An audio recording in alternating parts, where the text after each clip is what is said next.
ಪ್ರೀತಿಯ ದ್ವಿತೀಯ PUC ವಿದ್ಯಾರ್ಥಿಗಳ ಎಲ್ಲರಿಗೂ ಕೂಡ ಮತ್ತೊಮ್ಮೆ ನಮ್ಮ ಯೂಟ್ಯೂಬ್ ಚಾನಲ್ಗೆ ಸ್ವಾಗತವನ್ನು ಕೋರುತ್ತಿದ್ದೇನೆ. ಎಲ್ಲರಿಗೂ ಕೂಡ ಬೆಳಗಿನ ಶುಭೋದಯಗಳು. All the best. ಎಲ್ಲರೂ ಕೂಡ ಚೆನ್ನಾಗಿ ಬರೀತೀರ ನೀವು.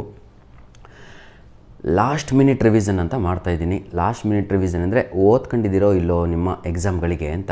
ಯಾಕಂದರೆ ಲಾಸ್ಟ್ ಮಿನಿಟ್ ರಿವಿಷನ್ನು ಬಹಳ ವೀಕ್ ಇರುವಂಥ ವಿದ್ಯಾರ್ಥಿಗಳು ದಯವಿಟ್ಟು ನನ್ನ ಒಂದೇ ಒಂದು 40 ಅಂಕದ ಒಂದು ಗ್ರಾಮರ್ ವಿಡಿಯೋನ ನೋಡಿಬಿಡಿ. ಪರ್ಫೆಕ್ಟಾಗಿ ಅದನ್ನು ಹೋಗಿ ಬರೆದ್ರೆ 40 ಮಾರ್ಕ್ಸು ಫಿಕ್ಸ್ ಆಗುತ್ತೆ. ನೆಕ್ಸ್ಟು ಆವ್ರೇಜ್ ಹುಡುಗರು ಹಾಗೂ ರ್ಯಾಂಕ್ ಸ್ಟೂಡೆಂಟ್ಸ್ಗಳು ಏನೆಲ್ಲ ಓದಿಲ್ವೋ ಅಂಥ ವಿದ್ಯಾರ್ಥಿಗಳಿಗೆ, ಯಾಕಂದರೆ ಲಾಸ್ಟ್ ವಿಡಿಯೋದಲ್ಲಿ ನಾನು ನಿಮಗೆ 4 ಮಾರ್ಕ್ಸ್ 3 ಮಾರ್ಕ್ಸಲ್ಲಿ ಆಯಿತಾ 4 ಮಾರ್ಕ್ಸ್ ಕ್ವಶನ್ ಭಾಗದಲ್ಲಿ ಏನು ಓದಬೇಕು ಅಂತ ಹೇಳಿಲ್ಲ, ಆದರೆ ಚಾಪ್ಟ್ರನ್ನು ಹೇಳಿದ್ದೆ, ಇದನ್ನು ಓದ್ಕೊಳ್ಳಿ 4 ಮಾರ್ಕ್ಸಿಗೆ ಅಂತ. ದಯವಿಟ್ಟು ಈಗ ಇಂಪಾರ್ಟೆಂಟ್ ಕ್ವಶನ್ಸ್ಗಳು ಆಯಿತಾ ಓದ್ಕೊಂಡಿದ್ದೀರಾ, ಅದನ್ನು ಹೇಗೆ ರಿವೈಸ್ ಮಾಡಬೇಕು ಅಂತ ಹೇಳ್ಕೊಡ್ತಾ ಇದ್ದೀನಿ. ಈ ವಿಡಿಯೋನ ಮಿಸ್ ಮಾಡ್ಕೋಬೇಡಿ. ಮೊದಲನೇದಾಗಿ 4 ಮಾರ್ಕ್ಸ್ ಕ್ವಶನ್ಸ್ಗಳಲ್ಲಿ ನನ್ನ ಟಾರ್ಗೆಟ್ ಆಗಿರುವಂಥದ್ದು ಹಾಗೂ ನಿಮ್ಮ ಟಾರ್ಗೆಟು ಹಾಗೂ ಬೋರ್ಡ್ ವತಿಯಿಂದ ಟಾರ್ಗೆಟ್ ಆಗಿರುವಂತಹ ಈಸಿ ಚಾಪ್ಟರ್ ಆಗಿರುವಂತಹ 2 ಡಿಯರ್ ಪಾಠದಲ್ಲಿ ಏನು ಬರ್ಬೋದು ಇವತ್ತು ಎಕ್ಸಾಮಲ್ಲಿ ಅಂತ 4 ಕ್ವಶನ್ಸ್ಗಳಿದ್ದಾವೆ. 3 ಕ್ವಶನ್ಸ್ಗಳಿದ್ದಾವೆ. ಅದನ್ನು ನಾನು ನಿಮ್ಮ ಮುಂದೆ ಡಿಸ್ಪ್ಲೇ ಮಾಡ್ತೀನಿ. ಈಗ ನೋಡಿ, right A note on 2 dear ಅಂತ. 2 dear, right A note on 2 dear ಅಂತ ನೆನ್ಪಿಟ್ಕೊಳ್ಳಿ. ಮೊದಲನೆಯ ಪ್ರಶ್ನೆಯನ್ನು ಕೊಟ್ಟೆ ನಾನು ನಿಮಗೆ, ಆಯಿತಾ. Second question, keep on changing his mind. Keep on changing his mind. ಎಲ್ಲರಿಗೂ ಕೇಳಿಸ್ತಾ ಇದೆ ಅಂದ್ಕೊಂಡಿದ್ದೀನಿ. ನೋಡಿರಿ, Y did the king of Monaco keep on changing his mind ಅಥವಾ ಆಲ್ಟರ್ನೇಟ್ ದಿ ಜಡ್ಜ್ಮೆಂಟ್ಸ್ ಅಂತ ಕೇಳಿದರೆ ಎಲ್ಲರಿಗೂ ಕೂಡ ಒಂದೇ ಆನ್ಸರು. ಒಂದೇ ಆನ್ಸರ್ ಅಂದರೆ ಒಂದೇ ಆನ್ಸರು, ಮತ್ತೇನು ಬೇರೆ ಆನ್ಸರ್ ಇಲ್ಲ. ಅದಕ್ಕೆಲ್ಲವೂ ಕೂಡ ನಿಮಗೆ ಆನ್ಸರ್ ಬೇಕು ಅಂದರೆ ನೋಡಿ, ಇದು ಪೇಜ್ ನಂಬರ್ 6, 7ಅಲ್ಲಿ ಆನ್ಸರ್ ಇದೆ. ಇದಕ್ಕೆ ಪೇಜ್ ನಂಬರು 8, 9ಅಲ್ಲಿ ಆನ್ಸರ್ ಇದೆ ನಿಮ್ಮ ಟೆಕ್ಸ್ಟ್ ಬುಕ್ಕಲ್ಲಿ. ಈಗ ನಾವು 3ನೇ ಪ್ರಶ್ನೆಯಲ್ಲಿದ್ದೀವಿ. Criminal did not run away. ಇದು 2 ಮಾಡೆಲ್ ಕ್ವಶನ್ ಪೇಪರ್ನಲ್ಲೂ ಕೇಳಿರುವಂತಹ ಒಂದು ಪ್ರಶ್ನೆ ಆಗಿರುತ್ತೆ. ಈಗ ನನ್ನ ಪ್ರಕಾರ ಈ ಸಲ ನಿಮ್ಮ ಒಂದು ಪ್ರಿಪೇಟರಿ ಎಕ್ಸಾಮಿಗೆ ಯಾವುದು ಬರ್ಬೋದು ಅಂತ ನಾವು ಗೆಸ್ಸಿಂಗ್ ಮಾಡೋದಾದರೆ ಇದು 2 ಸಲ ಕೇಳಿಬಿಟ್ಟಿದ್ದಾನೆ. ಇದು ಬರುವ ಸಾಧ್ಯತೆ ಬಹಳ ಇದೆ. ಯಾಕಂದರೆ ಇದು ಸ್ವಲ್ಪ ಆನ್ಸರ್ ಶಾರ್ಟ್ ಆಗಿರುವಂಥದ್ದು. ಇದು ಕೇಳ್ದ, ಯಾಕಂದರೆ ಮದರೇ ಕೇಳಿದ್ದಾನೆ ಅಂದಮೇಲೆ, ಯಾವುದು ಬುಕ್ಸ್ ಪಾಠದಿಂದ ಮದರ್ ಕ್ವಶನ್ ಕೇಳಿದ್ದಾನೆ ಅಂದಮೇಲೆ ಈ ಪ್ರಶ್ನೆ ಕೂಡ ಕೇಳುವ ಸಾಧ್ಯತೆ ಇದೆ ಅಂತ. ಆದರೆ ನನ್ನ ಗೆಸ್ಸಿಂಗು ಇದೇ ಪ್ರಶ್ನೆ ಕೇಳ್ತಾನೆ ಅಂತ ಇದೆ. ಯಾವುದು? Why the king of Monaco keep on changing his mind ಅಂತ. ಯಾಕೆ ರಾಜ ಪದೇ ಪದೇ ತನ್ನ ನಿರ್ಧಾರಗಳನ್ನು ಬದಲಿಸ್ತಾ ಇರ್ತಾನೆ ಅಂತ. ಬಹಳ ಈಸಿಯಾಗಿರುವಂಥದ್ದು. ಅದೇ ಫಸ್ಟ್ ಜಡ್ಜ್ಮೆಂಟು, ಅದೇ ಸೆಕೆಂಡ್ ಜಡ್ಜ್ಮೆಂಟು. ಅವನ ಹತ್ರ ದುಡ್ಡಿರಲ್ಲ, ಅವನು ಮೆಷಿನಿಗೆ ಅಲ್ಲಿ ಹಾಕ್ತಾನೆ ಇಲ್ಲಿ ಹಾಕ್ತಾನೆ. 16,000 12,000 ಕೇಳ್ತಾರೆ. ಅದನ್ನು ಬೇರೆ ಮಾಡಲಿಕ್ಕೆ ಅವ್ರ ಹತ್ರ ಎಕ್ಸ್ಪೆನ್ಸ್ ಇರಲ್ಲ. ಇದನ್ನೆಲ್ಲ ಬರಿತಾ ಹೋಗುವಂಥದ್ದು, ಆಯಿತಾ. ಬಹಳ ಬಡ ದೇಶವಾಗಿರುತ್ತೆ ಅಂತ ಎಲ್ಲದು ಕೂಡ ಬರೆಯುವಂಥ ಒಂದು ಆನ್ಸರ್ ಬಹಳ ಈಸಿಯಾಗಿ ಪೇಜ್ ನಂಬರ್ 8, 9ರಲ್ಲಿರುತ್ತೆ. 2 ಡಿಯರ್ ಅಂದರೆ ಆ ದೇಶದ ಬಗ್ಗೆ ಬರೆಯುವಂಥದ್ದು. ಅಲ್ಲಿ ಏನೇನಿತ್ತು, ಎಷ್ಟು ದೊಡ್ಡಕ್ಕಿತ್ತು ದೇಶ, ಅದು ಇದು ಅಂತ ಭಾಳ ಈಸಿ. ಇದು ಡಿಡ್ ನಾಟ್ ರನ್ ಅವೇ, ಇದನ್ನೇ ಆನ್ಸರೇ ನಾನು ಅಪ್ಲೋಡನ್ನು ಮಾಡಿಕೊಟ್ಟಿದ್ದೇನೆ. ಹಾಗೂ ಇದು ಎಲ್ಲವೂ ನಿಮ್ಮ ಯೂನಿಟ್ ಟೆಸ್ಟ್ 1ರ ಸಮಯದಲ್ಲಿ ನಾನು ಅಪ್ಲೋಡನ್ನು ಮಾಡಿಕೊಟ್ಟಿದ್ದೆ. ಹಾಗೂ ಈ ವಿಡಿಯೋದ ಡಿಸ್ಕ್ರಿಪ್ಷನ್ ಬಾಕ್ಸಲ್ಲಿ ಲಿಂಕ್ ಇರುತ್ತೆ. ಇವತ್ತಿನ ಗೆಸ್ಸಿಂಗ್ ಇರುವಂತಹ ಮೋಸ್ಟ್ ವಾಂಟೆಡ್ ಕ್ವಶನ್ ಅಂದರೆ why did the king of Monaco keep on changing his mind ಅನ್ನುವಂಥದ್ದೇ ನನ್ನ ಟಾರ್ಗೆಟ್ ಆಗಿದೆ. ಆದರೆ ಸೇಮ್ ಕ್ವಶನ್ನು ನಾವು ಭಾವಿಸಿದ ಹಾಗೆ ಮಾಡಲ್ ಕ್ವಶನ್ ಪೇಪರಿಂದನೇ ಕೇಳ್ತಾನೆ ಅಂತ ಆವಾಗ ತಾವುಗಳು ಇದನ್ನು ಕೂಡ ರೆಡಿಯಾಗಿ ಹೋಗಬೇಕಾಗತ್ತೆ. 10 ಪಾಯಿಂಟ್ಸ್ ಅಂತೂ ಇರಲೇಬೇಕು. ಬನ್ನಿ ವಿದ್ಯಾರ್ಥಿಗಳೇ, ಈಗ ನಾವು ಸೆಕೆಂಡ್ ಚಾಪ್ಟ್ರಿಗೆ ಹೋಗೋಣ. ಸೆಕೆಂಡ್ ಚಾಪ್ಟರ್ ಅಂದರೆ 4 ಅಂಕದ ಇನ್ನೊಂದು ಪಾಠವನ್ನು ನಾವು ಟಾರ್ಗೆಟ್ ಮಾಡ್ಕೊಂಡಿದ್ದೀವಿ. ಅದು ಯಾವುದು ಅಂದರೆ ದಿ ಗಾರ್ಡನರ್ ಅಂತ. ದಿ ಗಾರ್ಡಿನರ್, ಹೌದಲ್ವಾ? ದಿ ಗಾರ್ಡನರ್ ಪಾಠ. ದಿ ಗಾರ್ಡನರ್ ಪಾಠ ಪೇಜ್ ನಂಬರು 60 ಓಪನ್ ಮಾಡ್ಕೊಳ್ಳಿ ಮಕ್ಕಳ ಎಲ್ಲರೂ ಕೂಡ. ಯಾಕಂದರೆ ನಿಮಗೆ ಇದನ್ನು ತೋರಿಸ್ಬಿಟ್ರೆ ಸರಿಯಾಗುತ್ತೆ. ಯಾಕಂದರೆ ಯಾವುದು ಕೂಡ ಡೌಟ್ಸನ್ನು ಇಟ್ಕೋಬಾರ್ದು, ಆಯಿತಾ. ಪೇಜ್ ನಂಬರ್ 60 ಓಪನ್ ಮಾಡ್ಕೊಳ್ಳಿ. ಪ್ರತಿಯೊಬ್ಬರಿಗೂ ಕೂಡ ಎಲ್ಲಿ ಏನು ಆನ್ಸರ್ ಇದೆ ಅಂತ ಹೇಳ್ತಾ ಹೋಗ್ತಾನೆ. ಬನ್ನಿ, ಈಗ ನಾವು ಮೊದಲನೆಯ ಪ್ರಶ್ನೆ 100% ನನ್ನ ಪ್ರಕಾರ ನಿಮ್ಮ ಆ್ಯನ್ಯುವಲ್ ಎಕ್ಸಾಮಲ್ಲಿ, ಪ್ರಿಪೇಟರಿ ಎಕ್ಸಾಮಲ್ಲಿ ಬರುವಂತಹ ಪ್ರಶ್ನೆ, ಆಯಿತಾ. Owners lifestyle change. ಇದಕ್ಕೆ ಆನ್ಸರು ಪೇಜ್ ನಂಬರ್ 60ರಲ್ಲೇ ಇದೆ. ದೊಡ್ಡ ಪ್ಯಾಸೇಜು ಮಧ್ಯಭಾಗದಲ್ಲಿರುವಂಥ ಆನ್ಸರ್ ಆಗಿರುತ್ತೆ. ಓನರ್ಸ್ ಲೈಫ್ ಸ್ಟೈಲ್ ಚೇಂಜ್ ಅಂದರೂ ಕೂಡ ಒಂದೇ. Why did the owners wife started to worry ಅಂತ, ಅದಕ್ಕೂ ಕೂಡ ಅದೇ ಆನ್ಸರು. ಹಾಗೂ after the arrival of the old man what are the changes happened in that plantation ಅಂದರೂ ಕೂಡ ಅದೇ ಆನ್ಸರ್ ಯಾವುದಕ್ಕೆ, ಈ ಪ್ರಶ್ನೆಗೆ. ಹಾಗೂ ಇನ್ನೊಂದು ಕೂಡ whether the arrival of the old man was good or bad ಅಂತ ಇದೆ. ಅದಕ್ಕೂ ಕೂಡ ಅದೇ ಆನ್ಸರು. ಮಿಡ್ ಟರ್ಮ್ ಎಕ್ಸಾಮಲ್ಲಿ ನಾನು ನಿಮಗೆ ಅಪ್ಲೋಡನ್ನು ಮಾಡಿಕೊಟ್ಟಿದ್ದೆ. ಈ ವಿಡಿಯೋದ ಡಿಸ್ಕ್ರಿಪ್ಷನ್ ಬಾಕ್ಸಲ್ಲೂ ನಾನು ನಿಮಗೆ ಕೊಡ್ತೇನೆ. ಇಲ್ಲ ಸರ್ ಸಿಗ್ತಾ ಇಲ್ಲ ವಿಡಿಯೋ ಅಂದರೆ ಪೇಜ್ ನಂಬರ್ 60 ಓಪನ್ ಮಾಡ್ಕೊಂಡು ಸೇಮ್ ಪ್ಯಾಸೇಜ್ ಹೆಂಗಿದೆಯೋ ಹಾಗೆ ಬರೆದ್ರೆ ನಿಮಗೆ 4ಕ್ಕೆ 4 ಮಾರ್ಕ್ಸು ಸಿಗುತ್ತೆ. ಯಾವುದು? ಇದು ಕ್ಲಿಯರ್, 4ಕ್ಕೂ ಅದೇ ಆನ್ಸರು. ಹಾಗಿದ್ರೆ ಇದು ಕ್ವಶನ್ ಪೇಪರಲ್ಲೆಲ್ಲ ಕೇಳಿದ್ದಾನೆ, ಈಗ ಮಾಡಲಲ್ಲೆಲ್ಲ ಇದೆ ಇದು. ಆದರೆ ಮಾಡಲನ್ನು ನಾವು ಬಿಟ್ಟು ಬೇರೆದು ಕೇಳಿಬಿಟ್ರೆ ಸರ್ ಯಾವುದು ಕೇಳ್ಬೋದು ಅಂತ ಹೇಳಿದರೆ ನೋಡಿ, ಈಗ ಹೆಲ್ತಿ ಕಾಂಪಿಟೀಷನ್ ಅಂತ ಇದೆ. ಹೆಲ್ತಿ ಕಾಂಪಿಟೀಷನ್ ಅಂತ ಸ್ವಲ್ಪ ಫಾಸ್ಟಾಗಿ ಮಾಡೋಣಲ್ವಾ. ಹೆಲ್ತಿ ಕಾಂಪಿಟೀಷನ್ ಅಂತ ಇದೆ. ಹೆಲ್ತಿ ಕಾಂಪಿಟೀಷನ್ ಅಂತ ಹೇಳಿದ್ರೇ ಇಬ್ಬರ ನಡುವೆ, ಲ್ಯಾಂಡಿನ ನಡುವೆ ಆಗಿರುವಂಥ ಕಾಂಪಿಟೇಷನನ್ನು ನಾವು ಹೆಲ್ತಿ ಕಾಂಪಿಟೇಷನ್ ಅಂತ ಕರಿತೀವಿ. ಈ ಆನ್ಸರ್ ಬೇಕು ಅಂದರೆ ಪೇಜ್ ನಂಬರ್ 61 ಇದೆ ಅಲ್ವಾ, ಅದೇ answer. Clear all of you?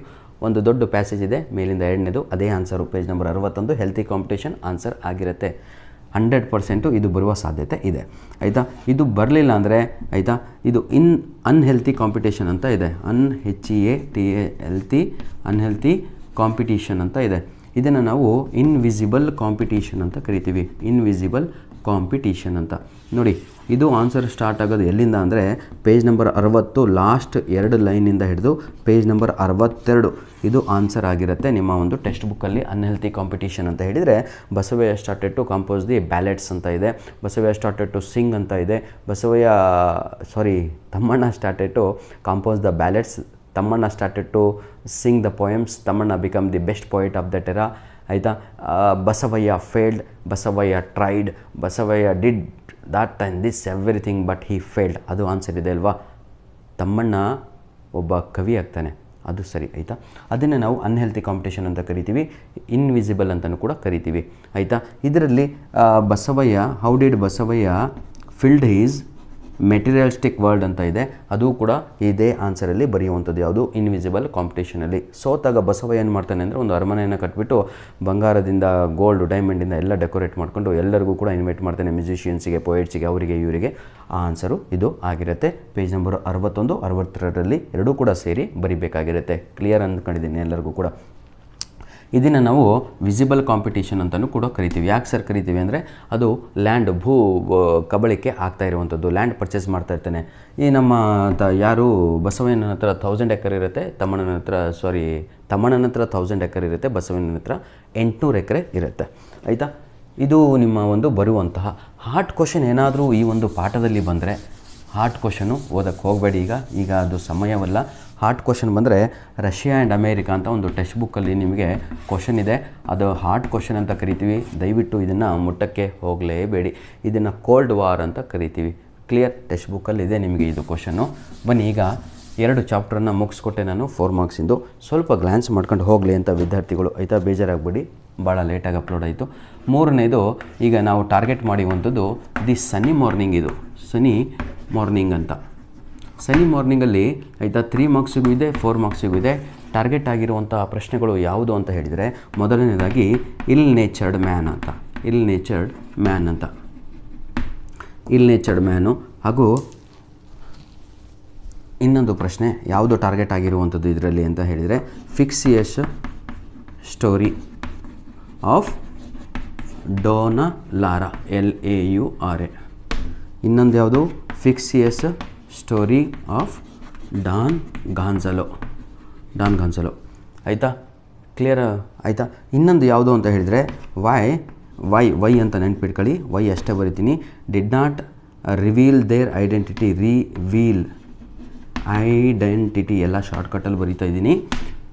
4 ಕ್ವಶನ್ಸಲ್ಲಿ 2 questions fix ನಿಮ್ಮ ಇವತ್ತು ಪ್ರಿಪೇಟರಿ ಎಕ್ಸಾಮಲ್ಲಿ. 2 ಪ್ರಶ್ನೆಗಳು ಬಂದೇ ಬರ್ತವೆ. ಕೆಲವೊಮ್ಮೆ 4 ಮಾರ್ಕ್ಸಲ್ಲಿ ಏನು ಮಾಡ್ತಾನೆ ಅಂದರೆ ಇದು ಸೇರಿ ಕೊಟ್ಟುಬಿಡ್ತಾನೆ. ಎರಡೂ ಕೂಡ ಆವಾಗ ಬರಿಬೇಕಾಗಿರುತ್ತೆ. ಇದಕ್ಕೆ ಆನ್ಸರ್ ಎಲ್ಲಿದೆ ಅಂತ ಅದು ಕೂಡ ನಾನು ನಿಮಗೆ ನಿಮ್ಮ ದಿ ಸನ್ನಿ ಮಾರ್ನಿಂಗ್ ಚಾಪ್ಟ್ರನ್ನು ಓಪನ್ ಮಾಡ್ಕೊಂಡ್ರೆ ನೀವು ಡೈರೆಕ್ಟಾಗಿ ಬನ್ನಿ, ಎಲ್ಲರಿಗೂ ಕೂಡ ಸಿಕ್ತು ನೋಡಿ. ಇದಕ್ಕೆ ಪೇಜ್ ನಂಬರು 46, ಇದಕ್ಕೆ ಪೇಜ್ ನಂಬರ್ 45 ದೊಡ್ಡ ಪ್ಯಾಸೇಜ್ಗಳಿದ್ದಾವೆ, ಅದೇ ಆನ್ಸರ್ ಆಗಿರುತ್ತೆ. ಇವೆರಡನ್ನೂ ಕೂಡ ನೀವು ಜನರಲ್ಲಾಗಿ ಬರೆಯುವಂಥದ್ದು. ಜನರಲ್ ಅಂದರೆ ಪಾಠ ಕೇಳಿರ್ತಾರಲ್ವ, ಅದಾಗಿರುತ್ತೆ ಆನ್ಸರು. ಇವೆರಡಕ್ಕೂ ಆನ್ಸರು ಟೆಕ್ಸ್ಟ್ ಬುಕ್ಕಲ್ಲಿದೆ. ಆ್ಯಸ್ ಇಟ್ ಈಸ್ ಹೇಗಿದೆಯೋ ಹಾಗೆ ಬರೀಬೇಕು. ಐ ಇರೋ ಕಡೆ ಹಿ ಅಂತ ಹಾಕೋದು, ಹುಡುಗಿ ಜಾಗದಲ್ಲಿ ಅಲ್ಲಿ ಶಿ ಅಂತ ಹಾಕಬೇಕು. ಈಗ ನೋಡಿ ವಿದ್ಯಾರ್ಥಿಗಳೇ, ಸನ್ನಿ ಮಾರ್ನಿಂಗ್ ಇವತ್ತು 3 ಮಾರ್ಕ್ಸಿಗೂ ಇದೆ, 4 ಮಾರ್ಕ್ಸಿಗೂ ಇದೆ. ಹಾಗಿದ್ರೆ ವೈ ಡಿಡ್, ಇದು ಕ್ವಶನ್ ಕ್ಲಿಯರ್ ಮಾಡ್ತಾ ಇದ್ದೀನಿ ಆಯಿತಾ. Why did Dona Laura called Don Gonzalo as a ill natured man? ಪ್ರಶ್ನೆ ಅರ್ಥ ಆದರೆ ಈಸಿಯಾಗಿ ಬರೀತೀರಾ. ಇಲ್ ನೇಚರ್ಡ್ ಮ್ಯಾನ್ ಅಂತ ಹೇಳಿದರೆ ಸಂಪ್ರದಾಯ ಇಲ್ಲದಂಥ ವ್ಯಕ್ತಿ ಅಂತ ಯಾಕೆ ಡೋನಾ ಲಾರಾ ಅಜ್ಜನಿಗೆ ಬೈತಾಳೆ ಅಂತ. ಅವನು ಮಾಡಿದಂಥ ಕೆಲಸಗಳಿಗೆ ಆಯಿತಾ. ಭಾಳ ಡಸ್ಟ್ ಎಬ್ಸಿರ್ತಾನೆ, ಪಾರಿವಾಳಗಳನ್ನು ಓಡಿಸಿರ್ತಾನೆ, ಹಾಗೂ ನನಗೆ ಅದೇ ಸೀಟ್ ಬೇಕು ಅಂತ ಹೇಳ್ತಾ ಇರ್ತಾನೆ, ಹಾಗೂ ಅವಳು ಪಕ್ಕದಲ್ಲಿ ವಿತೌಟ್ ಆಸ್ಕಿಂಗ್ ಪರ್ಮಿಷನ್ ಬಂದು ಕುಂತಿರ್ತಾನೆ. ಇವೆಲ್ಲವೂ ಕಾರಣಗಳಿಂದ ಅವಳು ಹಾಗೆ ಕರೀತಾಳೆ. ಅದನ್ನು ನೀವು ಬರೀತೀರ, ಭಾಳ ಈಸಿಯಾಗಿದೆ. ನೆಕ್ಸ್ಟ್ ಫಿಕ್ಸಸ್ ಸ್ಟೋರಿ ಆಫ್ ಡೊನಾಲರಾ ಅಂತ ಹೇಳಿದರೆ, ಡೊನಾಲರಾ ಹೇಳಿದಂತಹ ಫಾಲ್ಸ್ ಸ್ಟೋರಿ ಅಂತ, FALSE ಫಾಲ್ಸ್ ಸ್ಟೋರಿ ಯಾವುದು ಅದನ್ನು ಬರೀರಿ ಅಂತ. ನೋಡಿ, ಸ್ಪಿನ್ ಅಂದರೂ ಅದೇ, SPIN. ಸ್ಪಿನ್ ಅಂದರೆ ಯಾವ ರೀತಿಯಾಗಿ ಅವರು ಸುಳ್ಳು ಕಥೆಯನ್ನು ನೆನೆದರು ಅಂತ. ನೆನೆದರು ಅಂದರೆ ಅರ್ಥ ಆಗಿರುತ್ತಲ್ವ. ಡೊನಾಲರಾ ಹುಡುಗಿ, ಸಿಲ್ವರ್ ಮೆಡಲ್ನ ಕತೆ. ಯಾರ ಬಗ್ಗೆ ಕಥೆಯನ್ನು ಹೇಳ್ತಾಳೆ ನೆನ್ಪಿಟ್ಕೊಳ್ಳಿ, ತನ್ನ ಬೆಸ್ಟ್ ಫ್ರೆಂಡ್ ಅಂತ ಹೇಳಿ. ಇದು ಎಕ್ಸಾಮಲ್ಲಿ ಕೇಳ್ಬೋದು. ಬೆಸ್ಟ್ ಫ್ರೆಂಡ್ ಸ್ಟೋರಿಯನ್ನು ಬರೀರಿ ಅಂತ ಕೇಳಿದರೆ ಇದು ಸುಳ್ಳು ಕಥೆಯನ್ನು ತಾವು ಡೊನಾಲರಾ ಹೇಳಿದ್ದು ಬರೀಬೇಕು. ಪೇಜ್ ನಂಬರ್ 46ರಲ್ಲಿ ಇದೆ. ನೆಕ್ಸ್ಟು ಪೇಜ್ ನಂಬರ್ 45ನಲ್ಲಿ ಇದೆಯಪ್ಪ, ಮಿಸ್ ಆಗಬಾರ್ದು. 45 ಪೇಜ್ ನಂಬರ್ 45, ಇದು 44 ಆಯಿತಾ ಟೆಕ್ಸ್ಟ್ ಬುಕ್ಕಲ್ಲಿ ನೋಡಿ. ಈಗ clear. Fictitious story of Don Gonzalo ಅಂತ ಇದೆ. ಡಾನ್ ಗಾನ್ಜಾಲೋ ಏನು ಮಾಡ್ತಾನೆ ಅಂದರೆ ತನ್ನ ಕಸಿನ್ COUSIN ಅಂತ ತನ್ನ ಕಸಿನಿನ ಬಗ್ಗೆ ಒಂದು ಸುಳ್ಳು ಕಥೆಯನ್ನು ಹೇಳ್ತಾನೆ. ಫೇಕ್ ಕ್ಯಾರೆಕ್ಟರನ್ನು ಸೃಷ್ಟಿ ಮಾಡ್ತಾನೆ, ಸುಳ್ಳು ಕ್ಯಾರೆಕ್ಟರ್ನ ಸೃಷ್ಟಿ ಮಾಡ್ದಂಗೆ. ಈಗ ನನ್ನ ಬದಲಿಗೆ ಇನ್ನೊಬ್ರು ಯಾರೋ ವಿಡಿಯೋ ಮಾಡಿ ಹೋಗಿರ್ತಾರೆ, ಅವರು ನನ್ನ ಬ್ರದರ್ ಅಂತ ನಾನು ಹೇಳುವಂಥದ್ದು ಸುಳ್ಳು ಕತೆ ಆಯಿತಾ. ಅದು ನಾನಲ್ಲ ಅಂತ ಎಲ್ಲೋ ನೀವು ಮೀಟ್ ಮಾಡಿದಾಗ ನನಗೆ. ಈಗ ನೋಡಿ, ಲಾಸ್ಟ್ ಕ್ವಶನನ್ನು ವೈ ಅಂತ ಹಾಕಿದ್ದೀನಿ. ವೈ ಅಂದರೆ ಯಾಕೆ ಅಂತ ಬರೀಬೇಕು. Why Dona Laura Don Gonzalo did not reveal their identity ಅಂದರೆ ಇದು ಯಾವುದು ಆನ್ಸರ್ ಬರಲ್ಲ, ನೆನ್ಪಿಟ್ಕೊಳ್ಳಿ. Why Dona Laura Don Gonzalo did not reveal their identity ಅಂದರೆ ನೀವು ಆನ್ಸರ್ ಬರೀತಾ ಇದ್ದೀರಾ, ಆದರೆ ತಪ್ಪಾಗಿ ಬರೀತಾ ಇದ್ದೀರಾ. ಏನು ಬರೀಬೇಕು ಅಂತ ಹೇಳಿದರೆ ಬಿಕಾಸ್. ಯಾಕೆ ನೋಡಿ, both of them they arrived to the which park, Madrid park. Where in ಹೇಳಿ. ಅದನ್ನು ನೀವು ಕಲೀಲಿಲ್ಲ ಅಂದರೆ ಸ್ಪೇನ್ ದೇಶದಲ್ಲಿ ಮ್ಯಾಡ್ರಿಡ್ ಪಾರ್ಕಿಗೆ ಇಬ್ಬರು ಕೂಡ ಅನ್ನೋನ್ ಪರ್ಸನ್ ಆಗಿ ಬಂದು ವಿಸಿಟ್ ಮಾಡ್ತಾರೆ ಪಾರ್ಕಲ್ಲಿ ಆಯಿತಾ. ಅನ್ನೋನ್ ಆಗಿ ಮಾತುಕತೆಗಳು ಸ್ಟಾರ್ಟ್ ಆಗ್ತವೆ. ಫಸ್ಟು ಹೊಡೆದಾಡ್ತಾರೆ ಅಂತ ಹೇಳಿದರೆ ಮಾತುಗಳಲ್ಲಿ ಅಂತ. Arguments started in between them. Later because of pinch of snuff what happened here, made a peace between them ಅಂತ. ಇಬ್ಬರು ನಡುವೆ ಒಂದು ಪೀಸ್ ಆಗುತ್ತೆ. ಈ ರೀತಿಯಾಗಿ ಬರಿತಾ ಹೋಗಬೇಕು. Why they did not reveal their identity ಅಂದರೆ after some time both of them realised they were the past lovers ಅಂತ. ಇಬ್ರಿಗೂ ಕೂಡ ಗೊತ್ತಾಗುತ್ತೆ ಅವರಿಬ್ಬರು ಕೂಡ ಲವರ್ಸ್ ಆಗಿದ್ದರು ಒಂದಾನೊಂದು ಕಾಲದಲ್ಲಿ ಅಂತ, 20 ವರ್ಷಗಳ ಹಿಂದೆ ಅಂತ. ಹೌದಲ್ವಾ. ಗೊತ್ತಾದ ಮೇಲೆ ಏನು ಮಾಡ್ತಾರೆ ಅಂದರೆ ರಿವೀಲ್ ಮಾಡೋಣಲ್ಲ. ಯಾಕೆಂದರೆ ಅವನು ಕೂಡ ಮದುವೆ ಆಗಿರ್ತಾನೆ, ಇವಳು ಕೂಡ ಮದುವೆ ಆಗಿರ್ತಾಳೆ. ಅವನು 2-3 ತಿಂಗಳಲ್ಲಿ ಓಡೋಗಿ ಮದುವೆ ಆಗಿರ್ತಾನೆ ಯಾರು, ಡಾನ್ ಗಾನ್ಜಾಲೋ. ಇವಳು 2 ವರ್ಷಗಳ ಕಾಲ ಕಾದ್ಬಿಟ್ಟು ಮರ್ಚೆಂಟಿಗೆ ಮದುವೆ ಆಗಿರ್ತಾಳೆ. ಡಾನ್ ಗಾನ್ಜಾಲೋ ಬ್ಯಾಲೆಟ್ ಡ್ಯಾನ್ಸರ್ಗೆ ಮದುವೆ ಆಗಿರ್ತಾನೆ ಸ್ಪೇನಲ್ಲಿ. Clear all of you. ಇದು ಬರೆಯುವಂಥದ್ದು. Did not reveal because Don Gonzalo he reached 70 years old. Dona Laura reached 70 years old. ಆ ಸೌಂದರ್ಯ ಇಬ್ಬರ ಹತ್ರನೂ ಇಲ್ಲ. She thought he is a very young and energetic gallant lover ಅಂತ. ಆದರೆ ಇವತ್ತದ್ದು ಎಲ್ಲವೂ ಕೂಡ ಇಲ್ಲ. ಕ್ಲಿಯರ್ ಅನಿಸುತ್ತೆ ಎಲ್ಲರಿಗೂ ಕೂಡ ಇದು. ನೆಕ್ಸ್ಟು ಇನ್ನೊಂದು ಪಾಠ ನಾವು ತಗೊಂಡಿದ್ವಿ, ಅದು ಬಹಳ ಇಂಪಾರ್ಟೆಂಟು ಅಂತ. ಅದು ಬುಕ್ಸ್ ವಿಲ್ ನೆವರ್ ಡಿಸಪಿಯರ್ ಅಂತ ನಾನು ಟಾರ್ಗೆಟ್ ಮಾಡ್ಕೊಳ್ಳಿ ಅಂದಿದ್ದೆ ಎಲ್ಲರಿಗೂ ಕೂಡ. ಬುಕ್ಸ್ ಅಂತ ಬರೆದು ಬಿಡ್ತೀನಿ. ಬುಕ್ಸ್ ವಿಲ್ ನೆವರ್ ಡಿಸಪಿಯರ್ ಆಯಿತಾ. ಇದನ್ನು ಪೇಜ್ ಓಪನ್ ಮಾಡ್ಕೊಂಡ್ರೆ ಭಾಳ ಒಳ್ಳೆಯದು, ಬೇಜಾರಾಗ್ಬಿಡ್ರು. ಎಸ್, ಬನ್ನಿ ಪೇಜ್ ನಂಬರು 81 ಓಪನ್ ಮಾಡ್ಕೊಳ್ಳಿ. ಇಲ್ಲಿ 2 ಕ್ವಶ್ನೆಗಳಿದ್ದಾವೆ. ಒಂದು ಮದರ್, ಫಸ್ಟ್ ಪ್ಯಾರಾಗ್ರಾಫ್ ಇದೆ ಅಲ್ವಾ, ಅದೇ ಆನ್ಸರು. ಇನ್ನೊಂದು ಕ್ವಶನು ಬ್ಲೈಂಡ್ನೆಸ್ಸು. ಇದಕ್ಕೂ ಕೂಡ ಪೇಜ್ ನಂಬರು 81. ಇದಕ್ಕೂ ಕೂಡ answer second paragraph first paragraph answer ಬರೆದುಬಿಟ್ಟಿದ್ದೇನೆ, ಮುಗೀತು. ನೆಕ್ಸ್ಟು ಪೇಜ್ ನಂಬರು ಆಯಿತಾ 81 ಆಯಿತು. 82ರಲ್ಲಿ ಏನೂ ಇಲ್ಲ. 83ರಲ್ಲಿದೆ, 83ನಲ್ಲಿದೆ. 83ನಲ್ಲಿ ಏನಿದೆ ಅಂದರೆ ಪೋಯೆಟ್ರಿ ಆ್ಯಂಡ್ ಪೋಯಮ್ ಅಂತ ಇದೆ. ಇದು ಕೂಡ ನಿಮ್ಮ ಮಾಡಲ್ ಕ್ವಶನ್ ಪೇಪರಲ್ಲಿ ಬಂದಿದೆ. ಅದಕ್ಕೆ ಆನ್ಸರ್ ಅಲ್ಲೇ ಇದೆ, ಫಸ್ಟ್ ಪ್ಯಾರಾಗ್ರಾಫೇ ಆನ್ಸರ್ ಆಗಿರುತ್ತೆ. ಎಲ್ಲದೂ ಕೂಡ ಕ್ಲಿಯರಾಗಿ ಕಳಿಸ್ತಾ ಇದ್ದೀನಿ ನಾನು ನಿಮಗೆ. ಪೇಜ್ ನಂಬರ್ 84ರಲ್ಲಿ ಪ್ರೀತಿಯ ವಿದ್ಯಾರ್ಥಿಗಳೇ, ವೈ ಬುಕ್ಸ್ ವಿಲ್ ನೆವರ್ ಡಿಸಪಿಯರಿಗೆ ಲಾಸ್ಟ್ 2 ಪ್ಯಾರಾಗ್ರಾಫು ಬರೀಬೇಕು, 2 ಬರೀಬೇಕು ನೋಡಿ. Second paragraph plus third paragraph 2 ಕೂಡ ಬರೀಬೇಕು. ಯಾವುದಕ್ಕೆ? ಈ ಒಂದು ಆನ್ಸರಿಗೆ.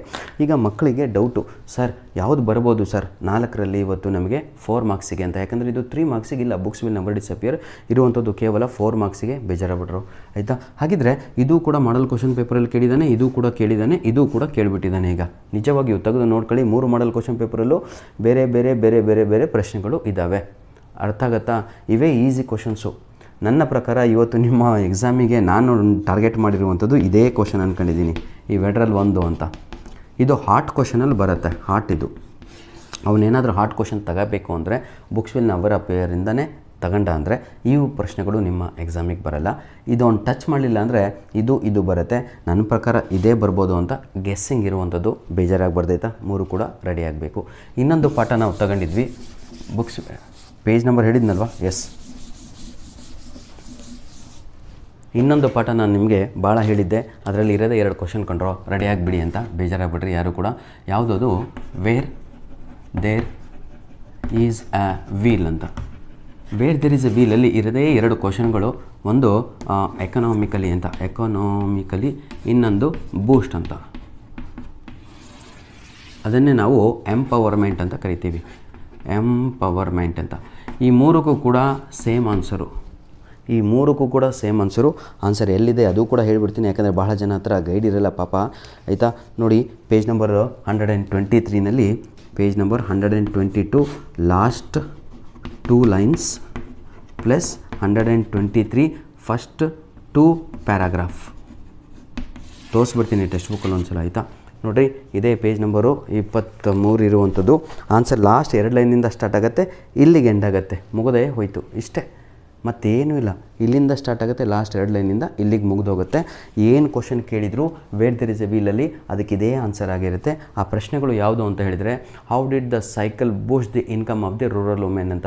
ಈ ಸೈಕಲ್ನಿಂದ ಹೆಣ್ಣು ಮಕ್ಕಳ ಜೀವನದಲ್ಲಿ, ಬಡವರ ಜೀವನದಲ್ಲಿ ಯಾವ ರೀತಿಯಾಗಿ ಇನ್ಕಮ್ ಸ್ಟಾರ್ಟ್ ಆಯಿತು, ಅಥವಾ ಅವರಿಗೆ ಎಂಪವರ್ಮೆಂಟ್ ಆಯಿತು, ಅಥವಾ ಅವರಿಗೆ ಸಮಾಜದಲ್ಲಿ ಮರ್ಯಾದೆ ಸಿಕ್ತು, ಅಥವಾ ಅವರಿಗೆ ಫ್ರೀಡಮ್ ಸಿಕ್ತು, ಅಥವಾ ಇಂಡಿಪೆಂಡೆನ್ಸ್ ಸಿಕ್ತು, ಅಥವಾ ಮೊಬೈಲಿಟಿ ಸಿಕ್ತು. ಇದನ್ನೆಲ್ಲವೂ ಕೂಡ ಆನ್ಸರ್ ಒಂದೇ.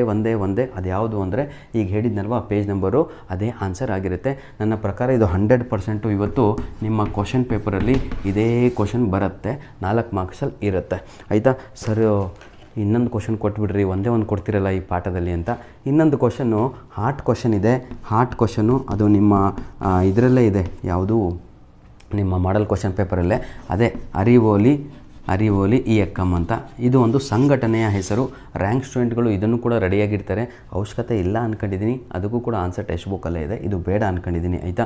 ಇದನ್ನು ಬಿಟ್ಟರೆ ಮತ್ತು ಯಾವುದೋ ಅವರು ಕೇಳೋ ಅವಶ್ಯಕತೆ ಇಲ್ಲ. ಶೀಲಾರಾಣಿ ಚುಕುಂತ್ ಅಂತ ಇಷ್ಟು ದಿನಗಳಿಂದ ಕೇಳ್ತಾಯಿದ್ರು, ಅದು ಇರುವಂಥದ್ದೇ ಒಂದು 6 ಲೈನ್ ಇದೆ ಆನ್ಸರು. ಇದನ್ನು 4 ಮಾರ್ಕ್ಸಿಗೆ ಕೇಳೋಕ್ಕೆ ಆಗೋದೇ ಇಲ್ಲ ಅಂದ್ಕೊಂಡಿದ್ದೀನಿ, ಕೇಳಲ್ಲ, ಆಯಿತಾ?